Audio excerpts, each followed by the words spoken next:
Ho, ho, ho. It's Christmas season time. And what better time than go visit sunsetlakesabadee.com and use the code Left is Best to get 20% off. Why? Because these make great gifts, great stocking stuffers. These are the type of gifts you give to like your mother-in-law or to your uncle or something like that, or, you know, or to your friends, I guess you could do as well.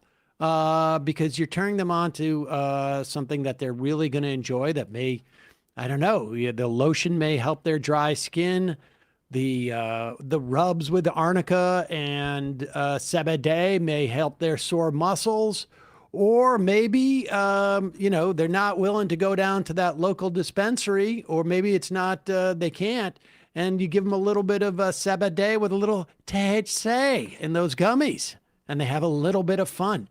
All 20% off from a great company that has great farming practices, no pesticides in the growth of this Sabadee. It's all third-party tested. You can see every single element that is in either your smokables or your gummies or your tinctures or your fudge or your coffee. They also have great business practices. $20 minimum wage, mostly employee-owned company. They also are movement partners. They've donated tens of thousands of dollars to things like strike relief funds and Planned Parenthood and carceral reform and refugee resettlement. And they just gave $5,000 to the Vermont Food Bank, on and on. These guys are a great business, great product. Check it out. Makes for a great gift for somebody that you care about. sunsetlakesabadee.com, 20% off. Go check it out right now. I mean, now's the time for the show, too. The Majority Report with Sam Seder. The destiny of America is always safer in the hands of the people than in the conference rooms of any elite. Sam Seder. They are unanimous in their hate for me, and I welcome their hatred. We must guard against the acquisition of unwarranted influence, whether sought or unsought, by the military-industrial complex. The Majority Report with Sam Seder. And I get the feeling you've been cheated.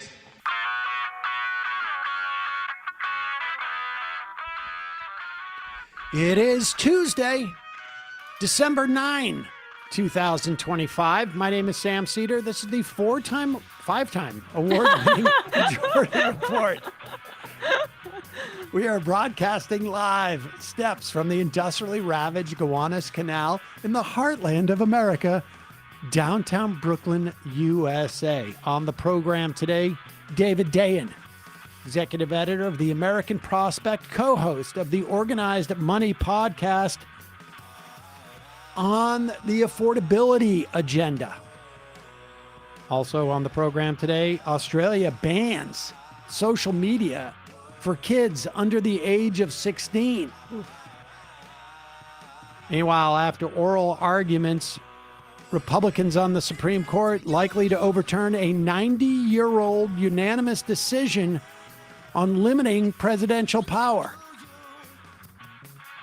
Speaking of presidential power, Trump passes the buck to Hegseth on the release of the September 2nd boat strike video. Incidentally, they destroyed the October 10th video. That's things that innocent people do. Of course. Trump's former personal attorney, Alina Habba, now former U.S. attorney from New Jersey. Jasmine Crockett enters the Texas Democratic Senate primary versus Tallarico. Colin Allred to drop out and switch to a congressional race. Washington Post reports Israel denying doctors entry into Gaza because they don't like it when the doctors come back out and talk about the absolute war crimes that have taken place there. Same reason they've blocked journalists or killed them. Honduras issues an arrest warrant for its former president and drug kingpin who was just pardoned by Donald Trump. Trump announces $11 billion tariff relief, or I should say tariff relief bailout for farmers suffering at the hands of his tariffs. Federal judge blocks Trump's cancellation of wind energy permits. Politico reporting Brad Landry is going to declare his run against Dan Goldman, expecting a Mamdani endorsement. Woo. And the largest COVID-19 study ever shows vaccine lowers death from COVID by 74%. It drops all-cause mortality by 25%. And there is no increase in four-year mortality. That is a survey of tens of millions of people in France. All this and more on today's Majority Report. Welcome, ladies and gentlemen. That was a little bit abrupt, but it is Newsday Tuesday. Hello, Sam. Yep. Hello. And here we are. Yep. Emma, last night on CNN. I don't know if you saw that. I witnessed it. You know, I floated outside my body and watched it. No, it was good. It was interesting. I haven't done a CNN yet. It was my first appearance last night, so I'm a little bit tired because that show goes a little late. But that show goes too late. Yeah, but it was fun. I did the full hour, and I got to interact with Scott Jennings, which was interesting. That sounds like a lot of and fun. Neera Tanden. And another bozo who I've never heard of. I want to play a clip of something that you did on that show that I quite enjoyed and is definitely timely. The Democrats this week are going to get the vote that they were promised in signing off when Chuck Schumer caved on the Republicans' continuing resolution. And this is a sure to fail vote, but it'll put the Republicans on record as voting against the extension of the ACA subsidies. Here's Donald Trump trying to float what is maybe going to be offered by Republicans. I think it is like 500% of poverty, $1,000 to $2,000 that they can put into an HSA, which is a health savings account that is available only now if you have a very high deductible insurance program. They're going to allow for more of those. This is a very good thing. If you are 21 years old, are not on your parents' health insurance, and you are absolutely sure that you will not need any medical attention for years to come. But outside of that small cohort, it is a complete, it is a one-way ticket to more bankruptcies because of healthcare, people losing their health insurance, et cetera, et cetera. Here is Donald Trump. I want to give the money to the people to buy their own health care. That's a good thing, not a bad thing. The Democrats don't want to do that. They want the insurance companies to continue to make a fortune. The Democrats are owned by the insurance companies. They want the insurance companies to get this trillions of dollars. We spent trillions of dollars goes to the insurance companies. I want that money to go to the people and let the people go out and buy their own health care. It works like magic. But you know who doesn't want it? The Democrats, because they're corrupt people, because they're totally owned and bought by the insurance companies. It's weird that this magic has been around. Incidentally, this is the second term for Donald Trump. They have yet to come up with any type of alternative plan for healthcare. This HSA thing is a scam because it is, they will pay the money. It's basically like putting it into a 529.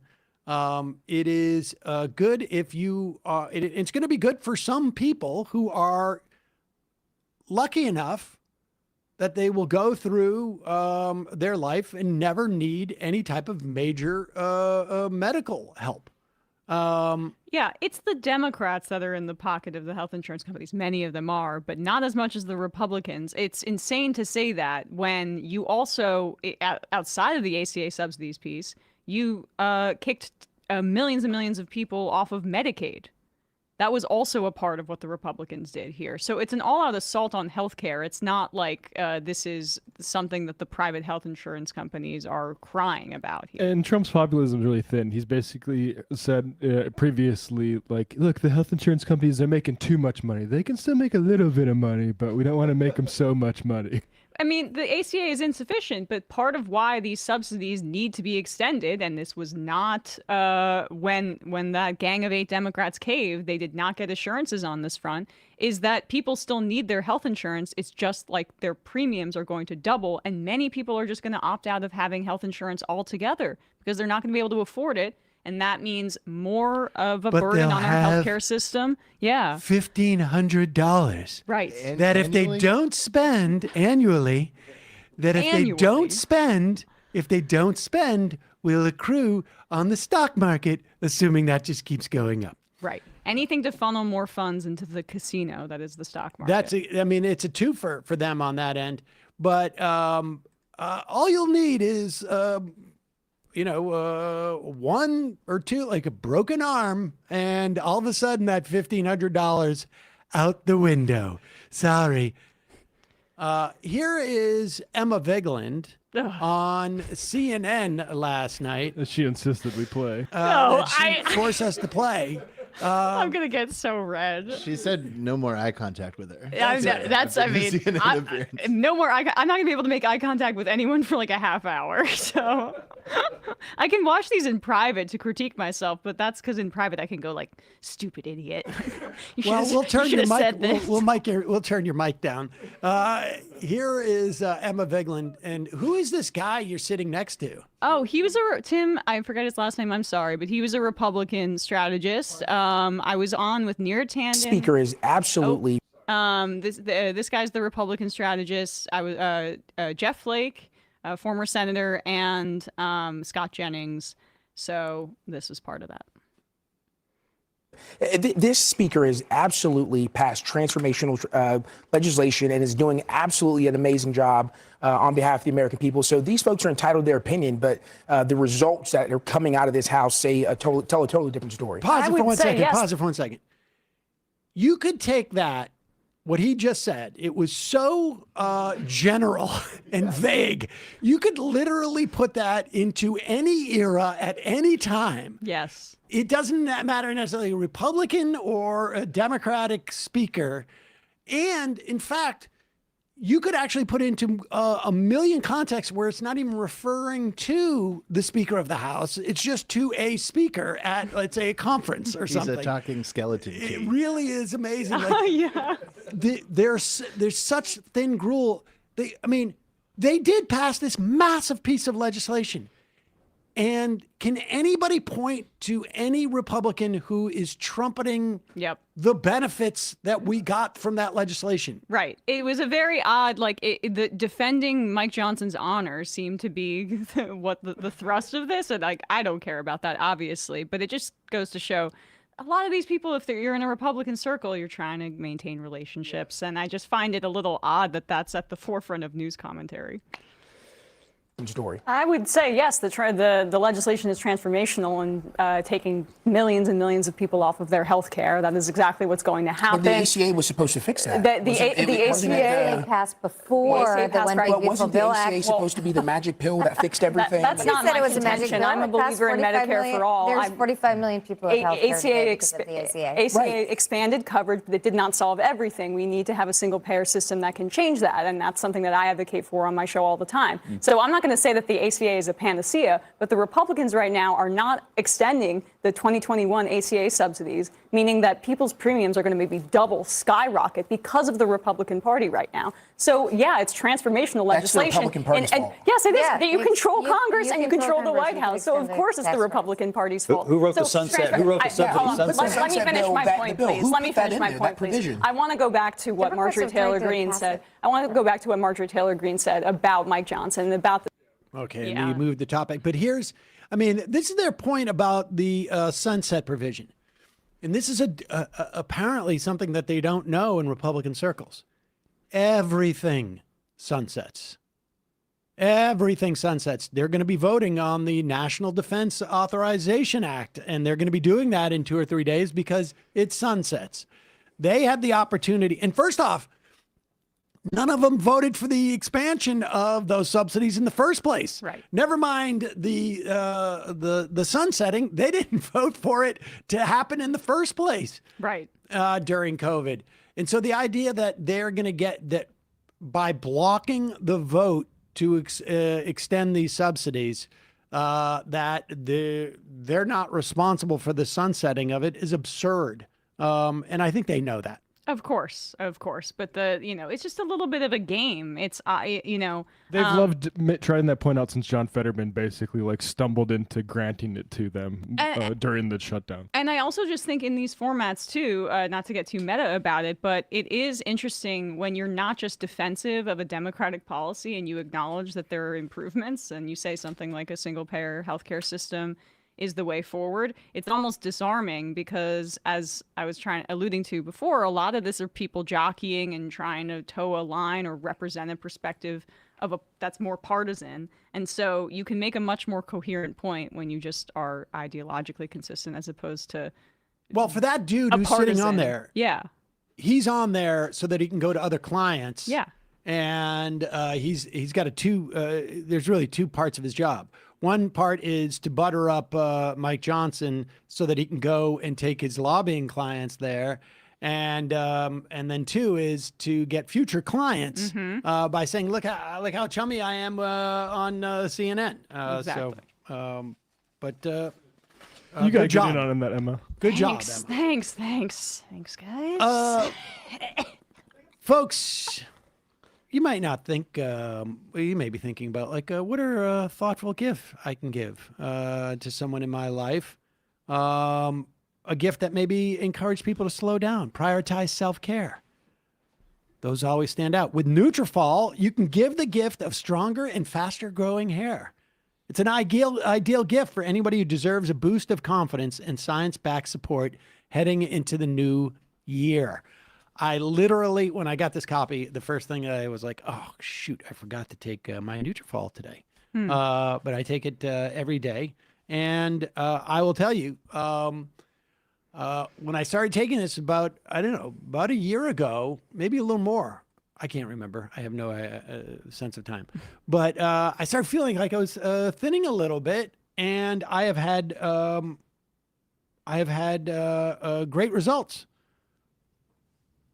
Nutrafol is the #1 dermatologist recommended hair growth supplement brand. It's trusted by over 1.5 million people. Sees thicker, stronger, faster growing hair with less shedding in just 3 to 6 months. This holiday season, Nutrafol is the perfect gift for people on your list. Your mom or your aunt, your dad, a new mom friend who has told you about hair shedding, also yourself or anyone looking to support their overall hair health. We both know women who have gotten really good results from this. It's probably not something you've ever thought of as a gift. But frankly, I hadn't either. But they'll be thanking you later. Gifting something that someone actually needs is a thoughtful and impactful way to show you care this holiday season. Nutrafol makes it easy. It's thoughtful, practical, and meaningful. Give the gift of confidence this holiday season with Nutrafol, whether you're treating yourself or someone on your list. Visible, healthier, thicker hair is the gift that keeps on giving. Right now, Nutrafol offering our listeners $10 off your first month subscription plus free shipping when you go to Nutrafol.com. Use the promo code TMR10. That's Nutrafol.com, promo code TMR10, no spaces, for $10 off. We'll put that info in the podcast and YouTube descriptions. Also, oh, this one. Okay. I'm not going to say these words. Santa's coal hole? No. They're only naughty words if you wipe.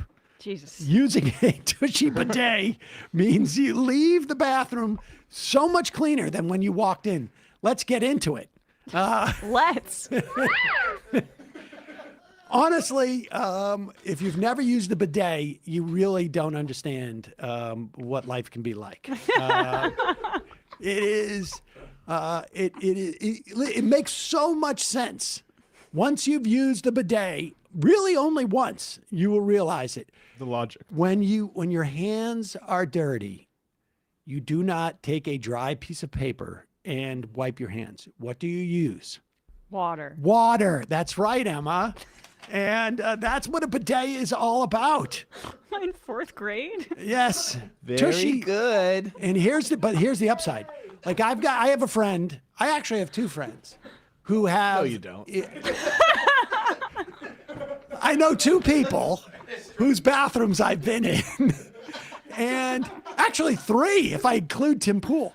And Tim Pool had sort of the knockoff version, but these other 2, they had like full-on imported Japanese toilets that do the whole thing, and they cost thousands of dollars. But Tushy is the everyday luxury bidet that instantly transforms your bathroom habits and bottom health for life. Tushy's elevated bidet collections nurtures your bottom with an instant warm water that never runs cold, a soothing heated seat, and UV sterilization for next level hygiene. All Tushy bidets easily attach to your existing toilet without the need for additional plumbing. Installation is simple and it takes about 10 minutes to complete. And it is a fraction of the cost of those imported Japanese toilets or whatever it is. Cleaning yourself after using the bathroom is now hands-free. Sit, cleanse, and dry using the built-in dryer. Instead of wiping endlessly with toilet paper, Tushy pristinely removes 99% of bacteria while protecting your natural skin barrier thanks to one natural ingredient. That's fresh water. Every Hello Tushy bidet comes with a 30-day hassle-free return and 12-month warranty. The Hello Tushy bidet is the perfect gift to indulge every personality on your list. Everybody goes to the bathroom.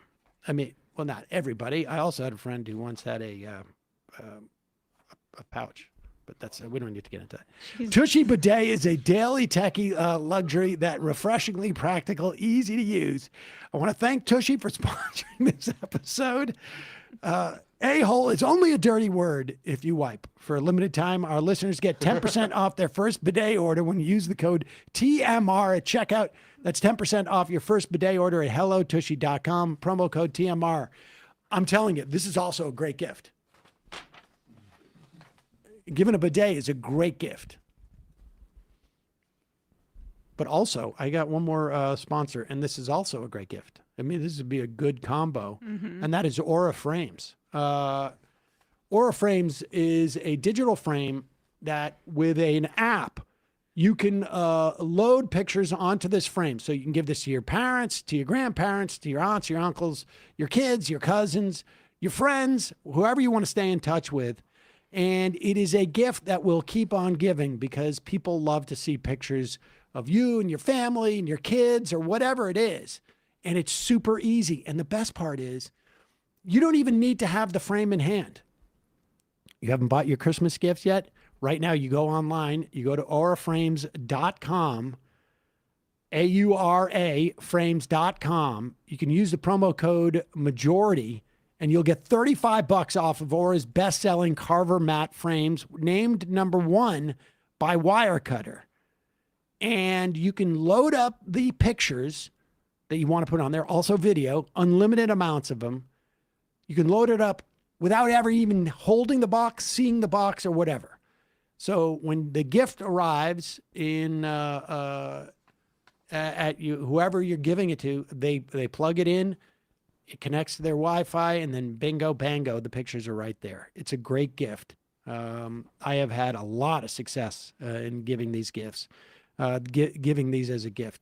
That's AURA frames.com. Promo code majority. Deal is exclusive to listeners. Frames sell out fast, so order yours now in time for the holidays. Support the show by mentioning us at checkout. All of this will be in the podcast and YouTube descriptions. Quick break. When we come back, we're going to be talking to David Dayen, executive editor of the American Prospect and co-host of the Organized Money podcast. And just a reminder, if you want the show free of commercials, you can get it by becoming a member at jointhemajorityreport.com. Okay, quick break. We'll be right back with David Dayen. We are back. Sam Seder, Emma Vigeland on the Majority Report. What a welcome back to the program. David Dayen, executive editor of the American Prospect, co-host of the Organized Money podcast. David Dayen, welcome back to the program. Thanks for having me. You guys are doing an affordability issue, taking on the affordability issue. Tell us what type of stuff you're covering in that. Yeah, so this is our latest print issue of the Prospect, and I think affordability now has become a word that means nothing, right? It can really serve as a justification for just about any policy that you already believe in.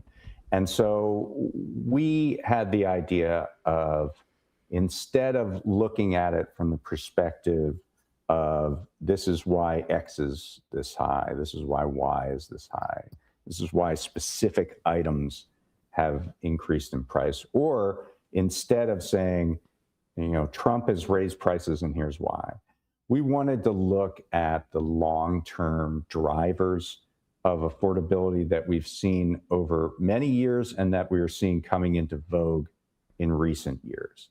And we don't feel like you can actually get at the solutions to the cost of living unless you're looking at the right part of the problem.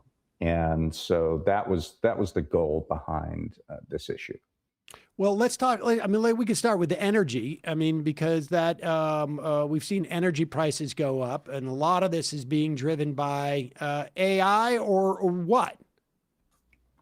Actually, we did something that used utility prices and electricity rates as kind of an avatar, but that was really about regulatory capture. So we don't think that it has been well discussed that the way that electricity rates are set typically is that each state has a public utility commission that is supposed to act in the interest of ratepayers and only allow a minimal rate of return on the investments that are made in utility infrastructure, and basically deliver costs at the lowest cost possible. Because we don't have 20 wires going into our houses, right? It's a monopoly, a sort of a natural monopoly. And so the only way, at least in the conception of the current system, where 70% of America gets their electricity from an investor-owned utility, from a private company, the only way to keep that company in check, because obviously they have this extreme monopoly power, they're the only one who is sending power to your home, so they can raise the price at will, unless we have this process of these public utility commissions that are supposed to keep rates in check. However, the problem is that these public utility commissions have been captured, both in terms of literal capture, where lobbyists who used to work on the commission are lobbying for higher rate approvals for specific utilities, but also in the sort of mind share concept of capture, in that the economic models that are used to justify rate increases are ridiculous, and they are used in a way that maximizes the amounts of rate increase an investor-owned utility can get. And it really is a problem on the investor-owned side. Studies have shown that private utilities ask for and receive much higher rate increases than publicly owned power companies. Why, I mean, why wouldn't we just have publicly owned? I mean, if it's a natural monopoly, right? I mean, I imagine there may have been a time in the government's history where the government didn't have the money to invest in this, in the building of the infrastructure needed, although I'm skeptical, but let's just grant that. But that's certainly not now. And if the theory is that we know we need to regulate the rate increases and maintain a specific ceiling on profits, although it seems like that the ceilings on profits don't really go. That's more theoretical than in practice. We could also say, like, okay, we're just going to buy this from you one time. We're going to build in whatever the profits that theoretically you're supposed to get, and we'll buy you out, and then we'll just have the government run it. Because it seems like the government's having to do just about all of this anyways. We'll contract out to you, maybe some of the work, and that's it. I mean, all you have to do to look at the fact that this system isn't working is to look at the stock prices of these major private utilities. I mean, this is an industry that is supposed to have to go hat in hand to the government when it can increase its rates, and it's supposed to be allowed this rate increase under a very strict formula. So that is not the makings of a superstar stock, right? I mean, that's not a company that's going to be earning wild profits. Right. That's not. We don't have 100x potential on this right. theoretically. It's a tightly regulated utility. It's a you know, and yet. You look at the stock rates of these private companies, and they are earning well in excess, many multiples in excess. Their stock rate is higher than what their projected earnings would be. And what that shows is that this system of, okay, a private company can own the utility, but we're going to keep it in check with this Public Utility Commission. It isn't working. It was set up, this kind of regulatory structure was set up by the investor-owned utilities themselves. I mean, that's originally when they started buying out public power companies. They said, "Oh, okay, well, you'll help keep us in check by putting in place this regulatory structure," and it's clearly not working. And so, yes, in that piece, we talk about many campaigns across the country that are attempting to essentially move these private companies back into the public sphere. And we've seen this in many areas of the country. Ann Arbor, Michigan is going to have a vote on this next year. Maine had a vote in, I believe, 2022, a vote which failed, I should say. And in other municipalities led by DSA's Power to the People program are attempting to unprivatize, I would say, these investor-owned utilities. Is there an opportunity for the federal government to do this? I mean, because one of the problems is we don't have really a cohesive and maybe not even coherent national power grid. And it feels like we are going to need one, particularly if we're going to pursue energy sources that are renewable. And, you know, it would be nice to be able to, like, if we have a lot of wind in this part of the country and it can generate more electricity than we need, we can send some of that down to another part of the country. Well, I really think these are the right questions to be asked. And, you know, it's one thing to sort of say, hey, electricity rates are going up and we need to freeze those rates for a temporary period of time, or we need to reduce the use of data centers, and maybe there's a good reason for that. It's better to look at, okay, why is this a problem? Like, why are these electricity rates going up? And what does it say about other facets of the economy where these instances of regulatory capture exist? And so instead of saying, here's what we need to do on electricity, I think the better question is to say, well, in areas where there is clearly a disconnect between the regulatory system and the reality, we need to dismantle that regulatory system and figure out another way to deliver this good or service. And it could be public provision. Certainly the Tennessee Valley Authority, which was established in the 1930s to electrify rural America, has operated in such a way as a public power generation system that has been very beneficial to the millions of customers that it serves. And we can look to that as a model going forward. Where else do we see regulatory capture create sort of runaway prices or inaffordability? Unaffordability? Unaffordability? I think it would be so, certainly you look at the healthcare system. I mean, we have a regulatory structure that is woefully unequipped to deal with the large private interests that are dominating American healthcare.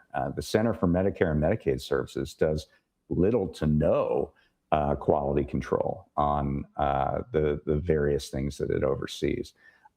So, just go down the line. I think look at the Department of Education and how it's been unable to keep higher education costs down, even though it has tools to say that, okay, you're only going to be able to participate in the student loan system if you keep down your bloated administrative costs or whatever other cost bloat is in the system. I mean, I think that the failure of these regulatory structures calls into question why we should continue with them.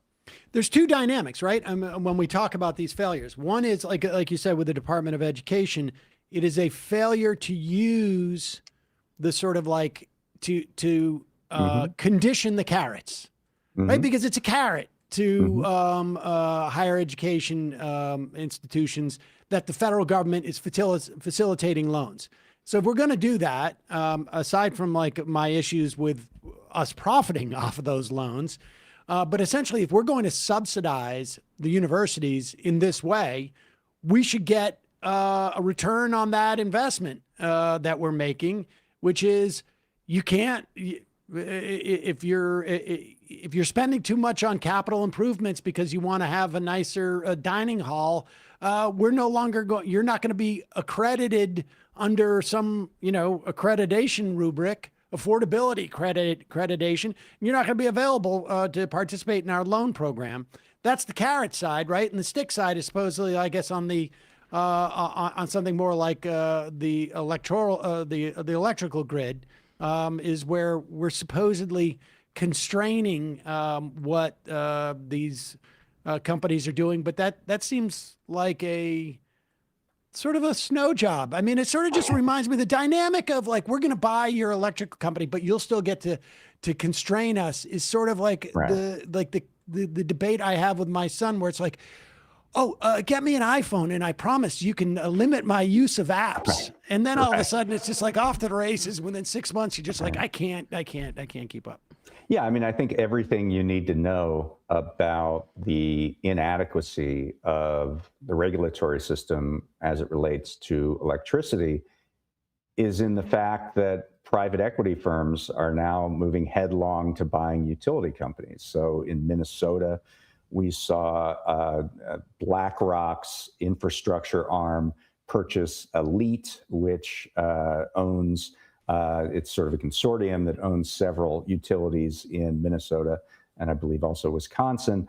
We have a story coming tomorrow about Blackstone, the world's largest private equity firm, attempting to buy a public power company in New Mexico. There are smaller private equity firms that are trying to buy the biggest gas company in New Mexico. Private equity doesn't go into these things thinking, oh, these must be low margin businesses that are tightly regulated by the federal government. That sounds like a good business for me to earn my oversized returns. I'm definitely going to go into there. They're going in because they know they can dominate this regulatory system, and they can earn these outsized returns that their investors want. Outside of the sort of either regulatory capture or just regulatory failure, what else would you say is the premier driver of unaffordability? Well, we tackled it from a number of different angles. So we did a piece on middlemen that have been inserting themselves into various transactions in the economy, everywhere from real estate to healthcare in a big way. So example being pharmacy benefit managers, which sit in the middle of pharmacies, health plans, and drug companies. And as it turns out, take a bunch of profit off the top for themselves and make drug prices higher. So that's an example, middlemen. We did another story on wages. I mean, low wages is one of the reasons why people can't afford everything. There was a great Rand Institute study that showed that wages as a share of national income have gone significantly down over the last 50 years. And if they stayed at the level they were at 50 years ago, the American people, the American worker would have $79 trillion more dollars than they did under the current circumstances. And that includes $3 trillion just in the last year studied, which I believe was 2023, $3.9 trillion more, just if wages stayed at the level they were at in 1975. I want to make this a little bit more explicit for people so they understand. That is, when we talk about wealth inequality, that's what we're talking about, because the economy is still generating this wealth. It's just a question of how it's being distributed.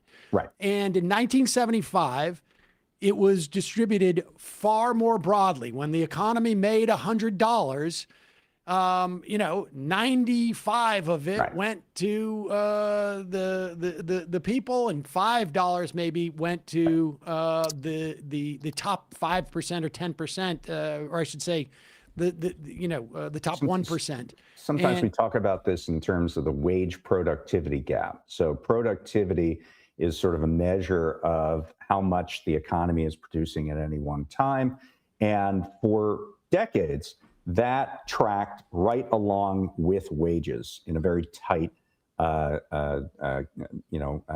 separation between one another. And that started to break off in the late 1970s. And ever since, productivity has kind of soared while wages have stagnated. And that leads to this huge gap that we're talking about. We got this gap right here. And I think, but again, it's important. Somebody got that money, right? The delta between the light blue line and the dark blue line, the light blue line is wages. The dark blue line is the amount of money that's being generated. Somebody got that money. It just wasn't workers. Wasn't you. It wasn't me. And that actually leads to what I think is one of the most interesting pieces that's in the series. And it's about how inequality drives unaffordability. So you say that, somebody got that money, and those people that got that money are spending it at higher rates and at more pronounced rates than the people who have barely enough money to, gain basic necessities. Sometimes what this is called is a Plutonomy, which is kind of a portmanteau of plutocracy and economy.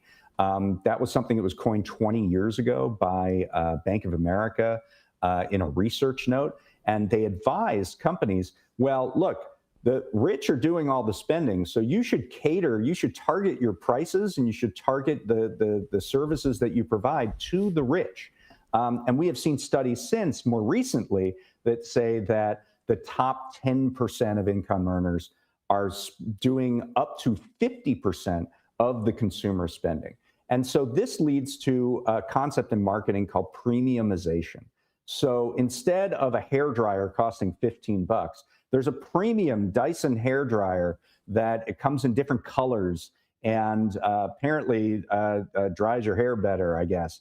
And I've heard about this thing. Costs much, much, much more than just a basic hairdryer. And the problem is that the rest of us who aren't rich aren't immune to those marketing considerations. And so we see the same ads. We feel, this same premiumization that goes on in the economy. And it interacts with social media in a way where, influencers and people who are trying to sell products like that, they present kind of a depiction of the economy where you deserve the finer things in life. And ultimately this ends up raising prices where we're paying more for things that we're told are premium, whether they are or not. We're told that they are premium products, and whereas we would have settled for something different years ago.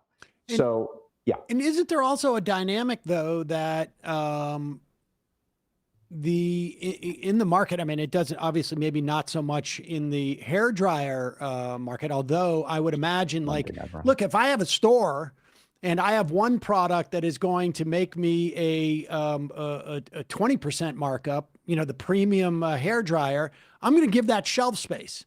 So I'm going to limit the options for ones that may be less. They may not serve the same purposes for others. It might be the only thing you sell. And it might be the only thing I sell, because why am I going to, I'm paying the people to stock it. Why bother with a discount good if most of the spending is happening at the very top?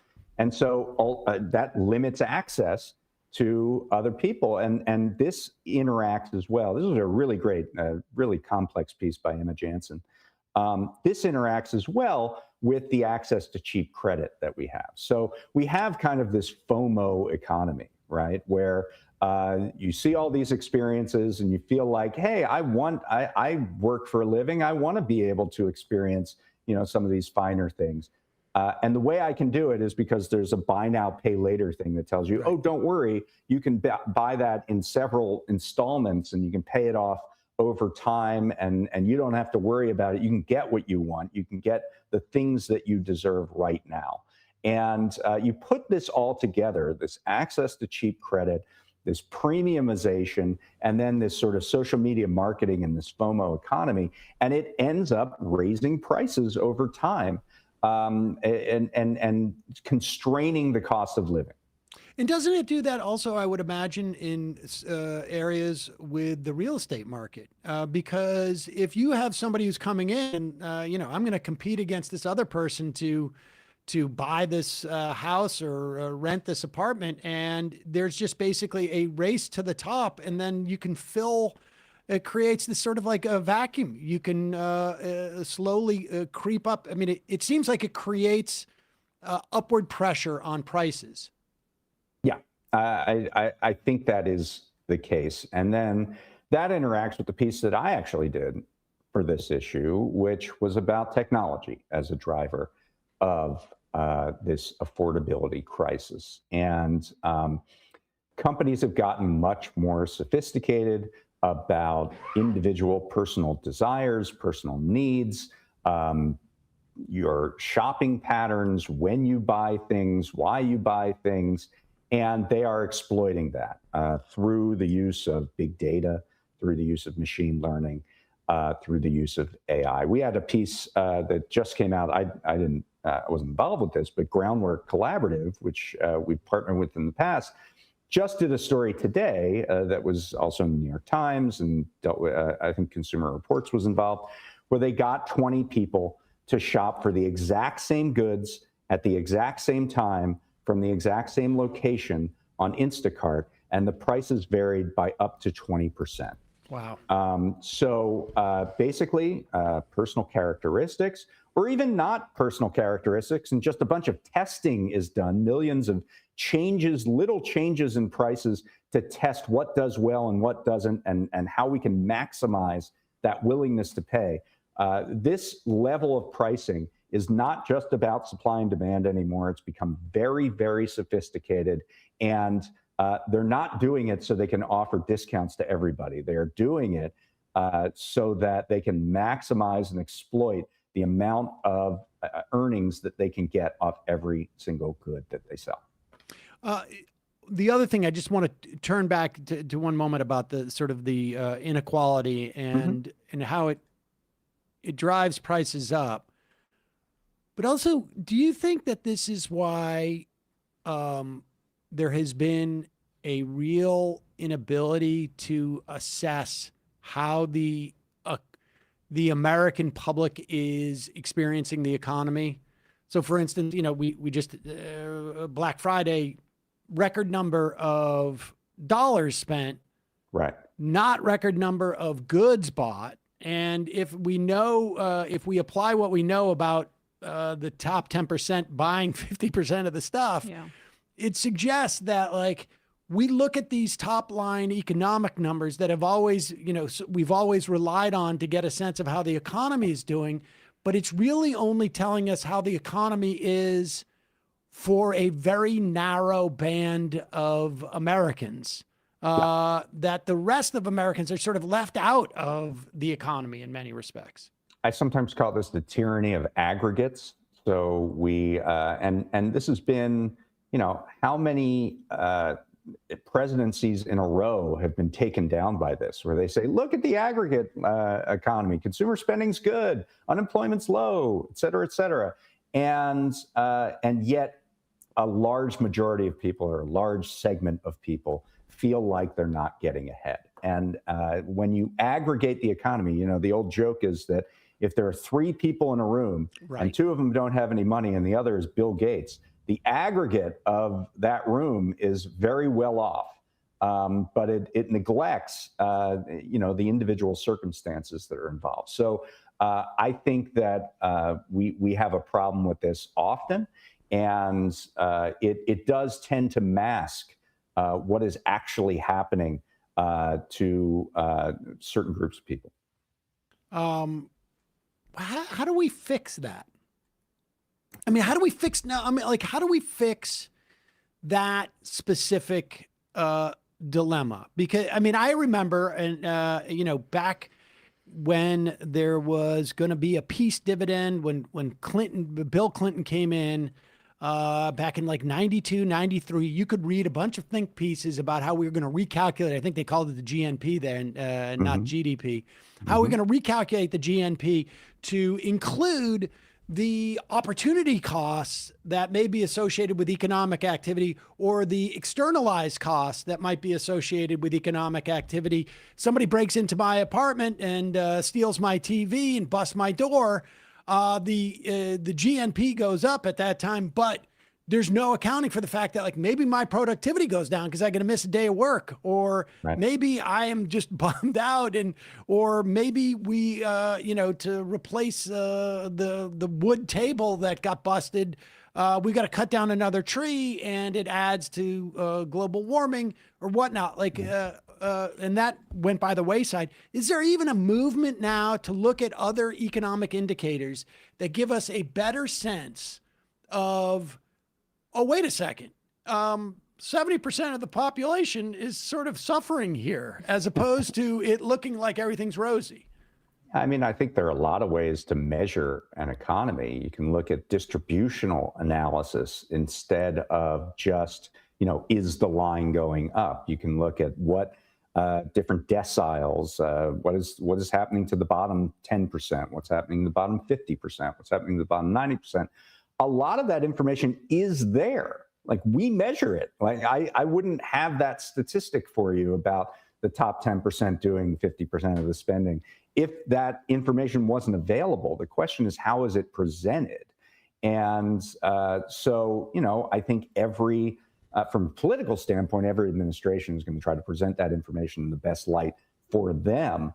But it is incumbent upon the rest of the media and commentators. Well, the media is not going to do it. The media is not going to do it because they're all they're completely incentivized to do the opposite. I just told you about it. Well, no, but I'm saying the mass commercial media. I mean, with all due respect to you and to me, you know, like we're going to turn on cable news. They're not going to be talking about it very much because that's just not the business they're in. Certainly not going to happen on the business channels.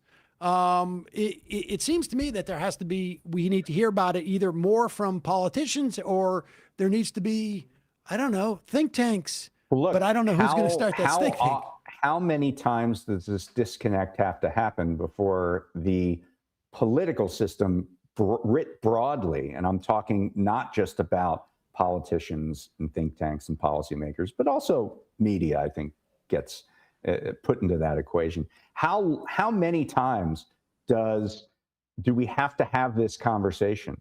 How many presidencies can be taken down by this disconnect between aggregate statistics and the realities for large segments of people on the ground? How many times does this have to happen before things change? So they can continue to operate along the same lines that they always have, and the public will continue to be angry, and they'll ping pong back and forth between the parties and throw everybody out every couple years. You know, if you want a durable majority, you need to speak to those needs in the ways that I think the more successful candidates this year did. Yeah, I mean, you know, it seems like, and maybe we're sliding into a different era, but I still remember like the sort of the major talking point about our healthcare system was princes and kings come here to get their surgery. And like that, you know, like we got the best in the world. That's why princes and kings come from everywhere. But it, you know, like maybe it's starting to occur to people that like only princes and kings can really afford the good healthcare, and everybody else gets screwed. Is not necessarily the flex you think it is. Right. I agree. I mean, I'm trying to think of the other big piece that we had in the issue. Looks at a topic that is woefully, I think, neglected in the course of all of this in terms of a long-term driver of affordability problems, and that's climate change. We have stopped thinking in the terms of the cost of inaction, but it's not just extreme weather patterns that knock out infrastructure and that then has to be rebuilt, but it's changing weather patterns that change the nature of crop yields, for example. I mean, one of the things we're talking about the most in terms of affordability is groceries, right? Well, you know, coffee prices were at an all-time high before the tariffs. Yep. And they were that way because of the changes in where you can actually grow coffee, which is migrating away from the traditional growing regions. The expansion of pathogens in a hotter climate environment has been a major factor in cattle, thinning of cattle herds. It's been a major factor in wiping out a lot of the orange groves in Florida, and a number of other problems. Literally, you look like every week there is some different pathogen, whether it's bird flu, or there's some different, because of a drought or because of an extreme weather pattern or flooding, there's some wipeout of crops somewhere around the world that produces 50%, 70% of the world's product of that particular good. We don't talk about this at all. And yet it is a definite factor in the increasing lack of affordability of groceries. I want to turn to what's going on with Netflix, but I just got a question.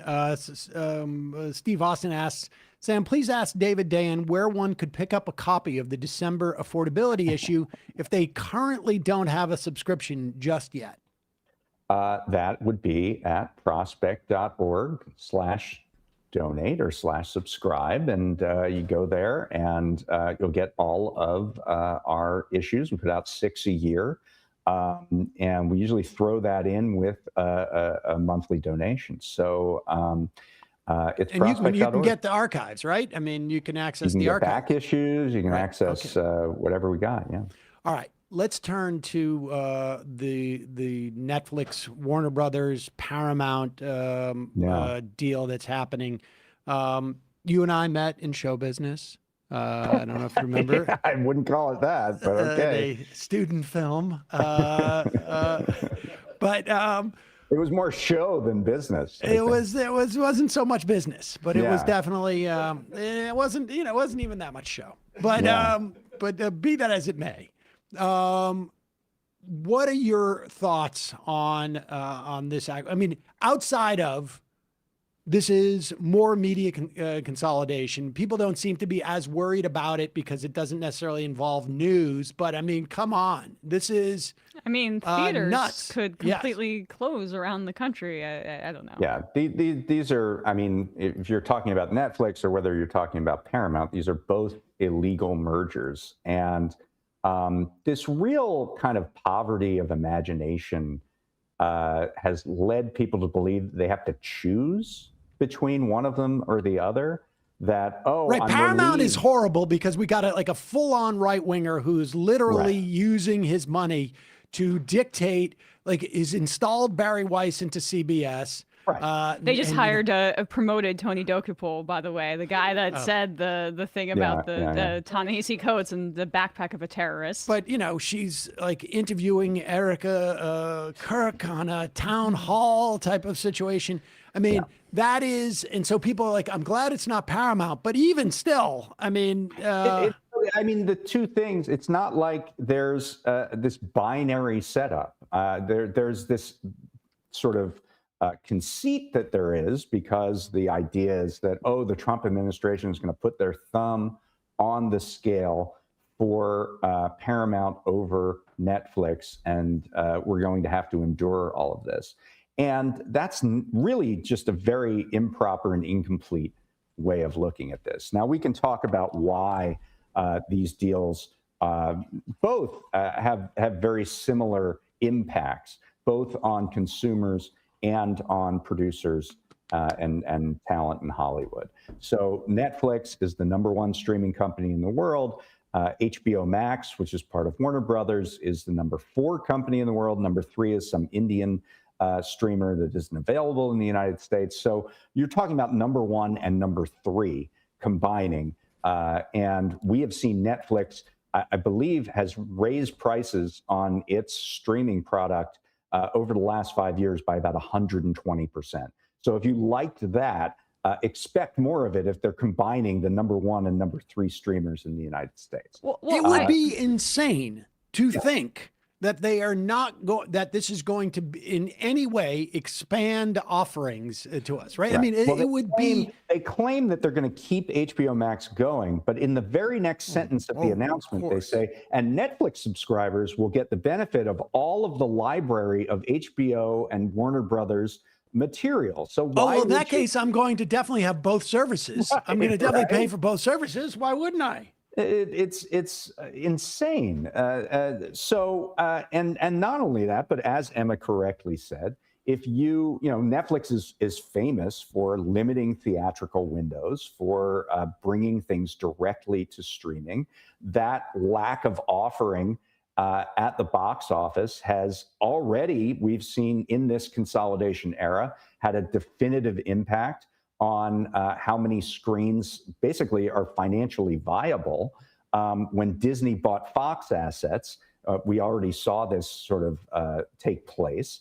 And it's very likely, whether it's Paramount and Warner Brothers combining one studio, or whether it's Netflix and Warner Brothers and Netflix using, given their past history, influencing the theatrical windows, you're going to see, potentially the death of movie theaters in the United States, and then you and to be clear, it is because this was predicted. The death of movie theaters were predicted when VHS tapes came out, and it's not because we're talking about an introduction of a new technology. We're talking about an inability to actually get movies to fill those theaters. Fewer movies, right? So if Netflix and Warner Brothers, if Netflix and Warner Brothers are the same company, it is highly unlikely that the same amount of movies will be made out of Netflix and Warner Brothers. It just is.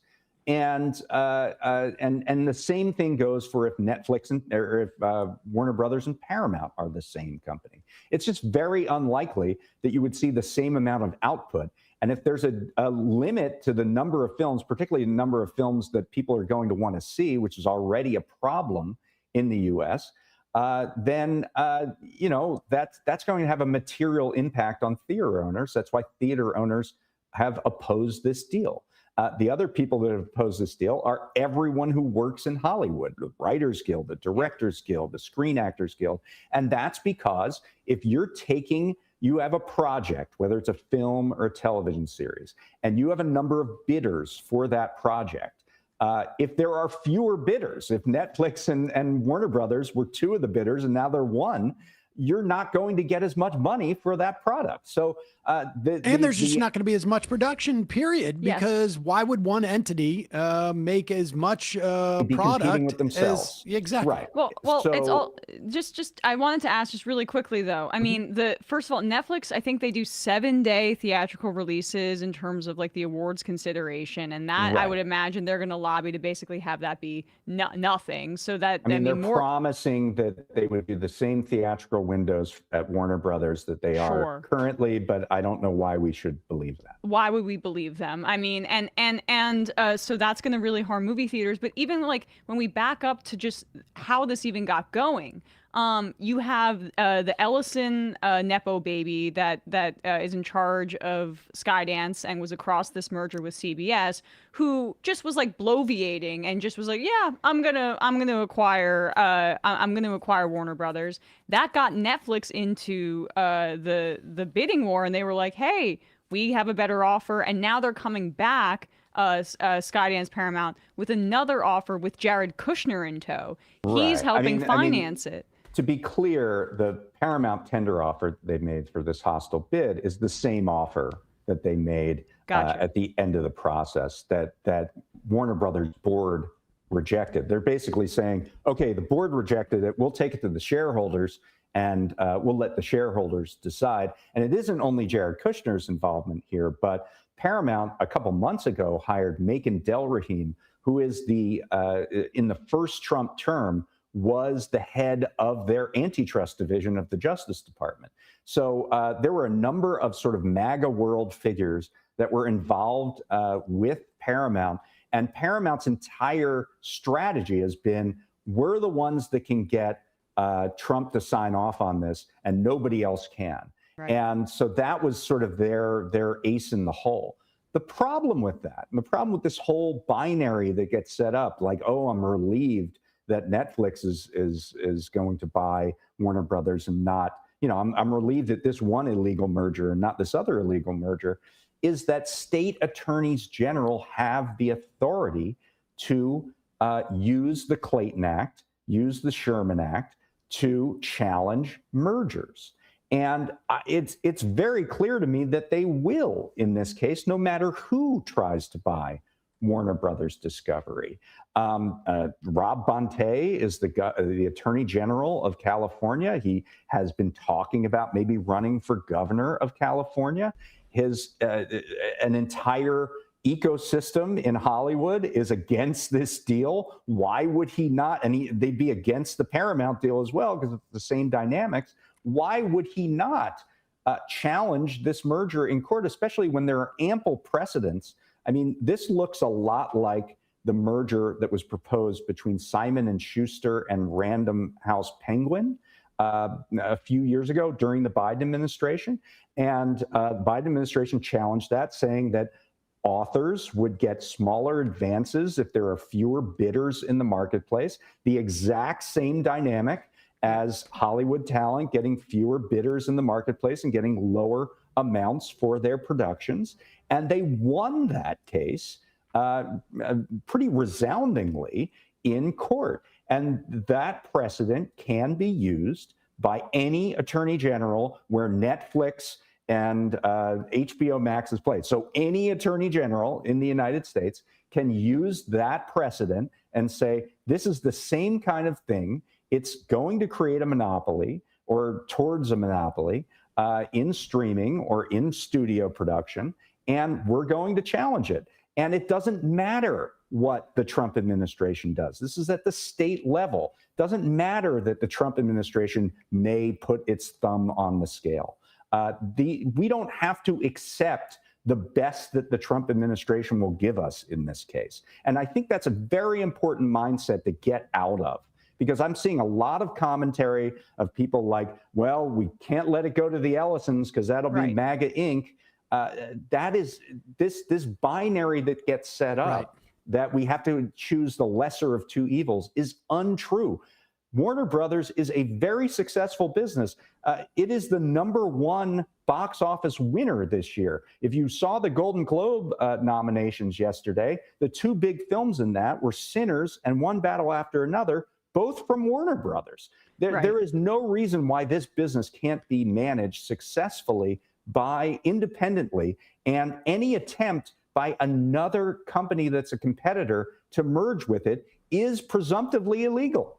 I understand that, right? And I'm hopeful that what you're saying it wins the day in court. But is there something to what we're seeing right now, this overall dynamic where it seems like under Biden, of course, we've talked at length about greedflation and these companies getting away with taking home these record returns with higher prices, and then you add Lena Khan and more aggressive actual antitrust enforcement. There was major pushback against her. Then we have Trump, and it feels like all of these companies are racing, understanding the illegality of their actions, to get this in right now in case of, in 2028, a Democrat coming in and tripling down on this strategy. And I don't really see many reasons for them to be dissuaded because the administration is on board. They 100% are, and that's why we have to be loud about this. I mean, I haven't seen a lot of California elected officials outside of Ro Khanna talk about why this Netflix merger is bad and it's an illegal merger. And that is a form of cowardice. Democrats who are in control of attorney generals' offices all over the country have... theoretically, we could have a suit where there's 15 attorney generals joining into this suit. And, there is definitely a merger rush happening right now. Wall Street is very happy with how they can basically engage in pay-to-play corruption and get whatever they want out of this administration. And in a lot of the smaller cases, they probably will be able to do that. I mean, state attorneys general are constrained to a certain degree by the bandwidth that they have. They aren't the U.S. Justice Department. They can't challenge every case. But this one is very high profile, and it affects hundreds of millions of people in the United States who are subscribers to HBO Max or subscribers to Netflix. And some of these you're not going to get past the goalie. If state attorneys generals think they can, sort of keep their powder dry and hope for the best from the Trump administration on this, they are sadly mistaken, and they need to get involved in the game here. That would be impressive if someone was that completely oblivious as to what's going on. All right, last question on this. Yeah. What Netflix is talking about is buying the largely like the non-cable side, I guess. Right. Yes. Yeah. They want streaming services, Warner Brothers Studios, HBO, and HBO Max, and then the cable companies would be separated off, much like what Comcast did with MSNBC. Would those and all those cable companies, so they theoretically be their own entity? That would be spun off into a separate entity. Yeah, yes. whatever it's called, whatever. Choice. What is it, Versant? On your former employer at MSNBC? Yeah, who knows? But would that be subject to a potential hostile bid? That's a spin-off. So I mean, they could kind of do whatever they want with it. But this is actually a larger question here, which is why would we be at all confident that a company made up of cable networks would survive in 2025? Well, whatever Versant is, I don't think so. I mean, I can tell you that. Like, if I no better on the Discovery Global Network side, which is, I believe, what it would be called. Our partner, Kalshi, our Kalshi partner has on the big board. He'll be scrolling along here. You can bet on how long MS Now is going to be around. There's a reason why they call it now and not tomorrow. If you watch cable in 2025, you won't know what year it is. There's nothing on there that's current. It's just a wasteland of reruns. And right. Cable television is likely to go away. Built up in all of this is this real disruption in how we consume broadcasted information and entertainment. We are moving inexorably to streaming. The question is, who's going to dominate that space? Netflix is making their play. One of the things about this is that Netflix wins even if this gets mired and caught up in legal challenges, because for the next year and a half, there's going to be this question as to whether or not Netflix is going to be able to purchase Warner Brothers HBO Max, its main competitor, or one of its main competitors, or not. And so if you're a producer and you have two bids for your television show, and one is Netflix and the other is HBO Max, which one are you going? You're going to go to you're going to go to Netflix, of course, because the larger problem here, and I know you've thought about this a lot because it came up way back in the day when Al Franken was challenging. Well, this is what I was going to say. It's the fault of the end of the Paramount decrees, which was actually during Trump's first term. It's what we're seeing is an end of the separation between production and distribution. Yeah, FinCEN and also the Paramount decrees. So the Paramount decrees in the 1940s said, if you're a theater owner, you can't also be the production company anymore. And that's how it was prior to the Paramount decrees. And the television equivalent of that is FinCEN, which is, that different production companies have to be involved with different television networks. And we're now moving towards a reality where Netflix owns its productions and therefore can dictate the prices that it pays for those productions. And it also has the distribution output. And so it can favor its own content. If this merger goes through, you won't see any Warner Brothers pictures on other streaming companies, right? Because they'll all be on Netflix. Or in a theater, because that theater is also competing. Like, they're just like, why should we diminish what we can make on our streaming we'll just keep service? It all for ourselves. And this is exactly what the Paramount decrees and these other structures were set up to stop, because it trended towards sort of a monopolization on, in this case, entertainment, but you can also see it related to information. And so, if you're talking about what's the real answer here, it's not just this sort of uneasy status quo. So maybe there's, what if there's another buyer for Warner Brothers and it keeps it independent? We maintain this competition between Warner Brothers and Netflix and Paramount. That's not the full answer here. The full answer is to set up, once again, a separation, a structural separation between production and distribution in a way that preserves the ability for frontline talent to recoup the value that they produce. Nobody goes to movies for the executives. Nobody goes to movies to see who produced it. Can we also just say that this is about literally a couple of guys? Zaslav is one of them. I've heard he's just a lunatic to work for, who have turned their companies into basically a cottage industry, in the sense that, like, our old-timey notion of like a corporation and a company man, and I'm doing this for the sake of the company and the future of the company and my workers and blah, blah. These are just guys who perceive these entire operations as a financial instrument, in the same way that they would buy a stock, and, they don't have any emotional attachment to it. It's like, if it's going to... I'll give you two things on that. David Zaslav stands to get a $500 million payday if the Netflix Warner Brothers merger goes through. So that's number one. What do you think he's rooting for? Number two, Warner Brothers would be an absolutely profitable company, especially if they shed their zombie cable networks and move those off to the side. But the only reason that it isn't, it has massive debt from all of these other failed mergers that it did. The merger with Time Warner that then failed, the merger with AT&T that then failed, the merger then with Discovery that is in the process of failing. And when they spin off these cable companies, they give them the debt. You guys own the liabilities, right? That's what happens.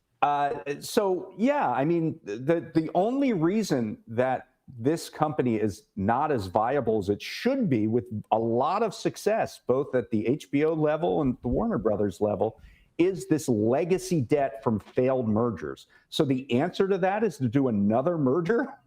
It's just madness. David Dayen, always a pleasure. Folks should head over. If they get if you subscribe to the Prospect now, you get access to the archives. And so if you haven't seen this affordability. Even if you don't, you get access to the archive. I know I'm a bad marketer, but here's my point. We don't have making $500 million, and you're sitting here letting people off the hook for getting the archives. Here's my point. We don't have paywalls. We think information should be free, and we think that the value that we produce needs to be accessible. And we ask our people who support us to help us keep that free. And so it's more of a fundamental kind of philosophy that we have, that we believe that this information, stories about ideas, politics, and power, should be available to everybody. And if you believe in that, if you think that that's an important value to you, then you can help support us and keep that a reality.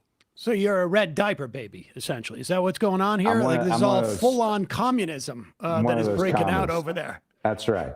That's why we're the great, stable organization that we are. There you go. David Dayen, I honestly, how many years has it been since you've been executive editor? 6.5. Really? Yeah. Holy cow. It has been amazing what you've done with that magazine, and very important. Prospect.org, and we're going to have a Netflix show too on organized money pretty soon, probably next week. So you can check that out as well. And organized money. Thought you were I thought you were a Netflix show. A Netflix show. No, that was coming out. We're going to do a show about Netflix. Yeah, can you imagine after all that? Like, that would be hilarious. After all that. After all that, yeah.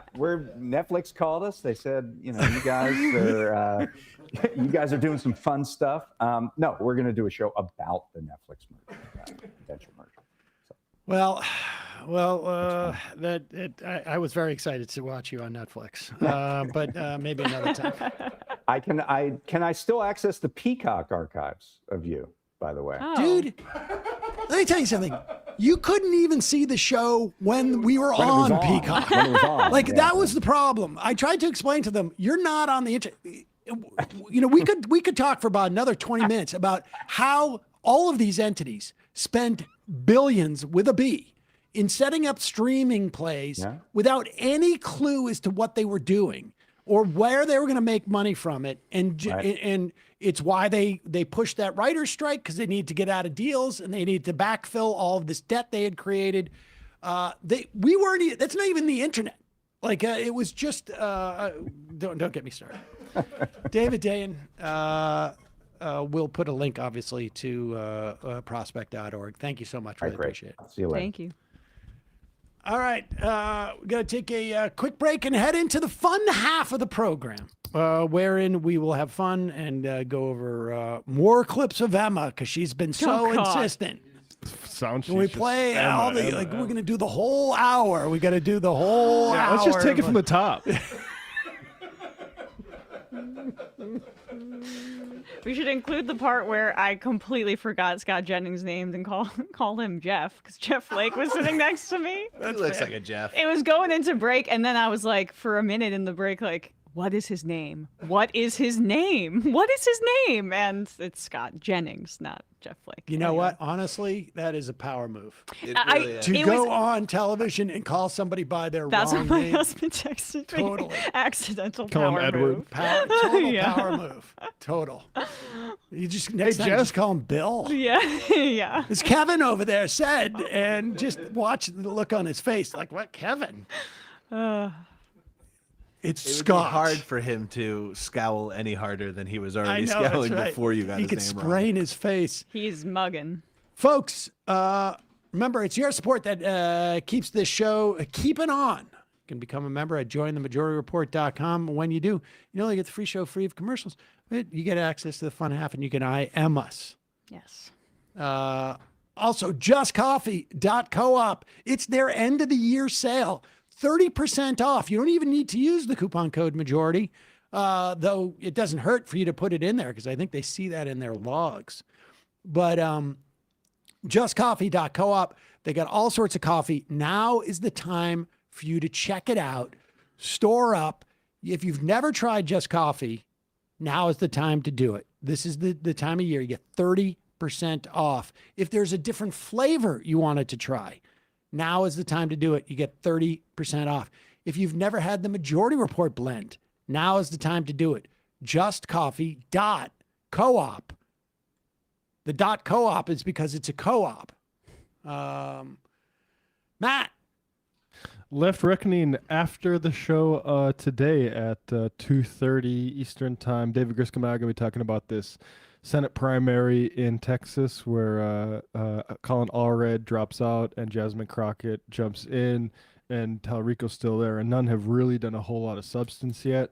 And we also talk about this Netflix / Paramount / Warner Brothers deal where I suggest that maybe we should go back to copyright terms that allow us to like keep this stuff as assets indefinitely, because the whole reason we've kept expanding this copyright beyond like what it is in the Constitution, which is like a lot shorter than 75 years plus the age of the author, whatever it is now, is so like Mark Twain's family could have like not be poor.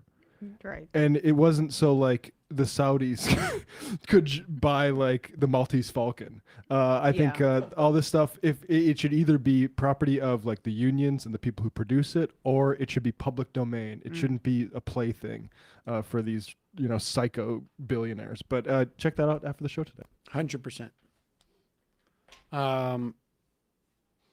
PBD and J, Brad Lander to primary, Dan Goldman. Yes, we headlined that. Yes. Ah, folks, come on. See you in the fun Keep half. up. See you in the fun half.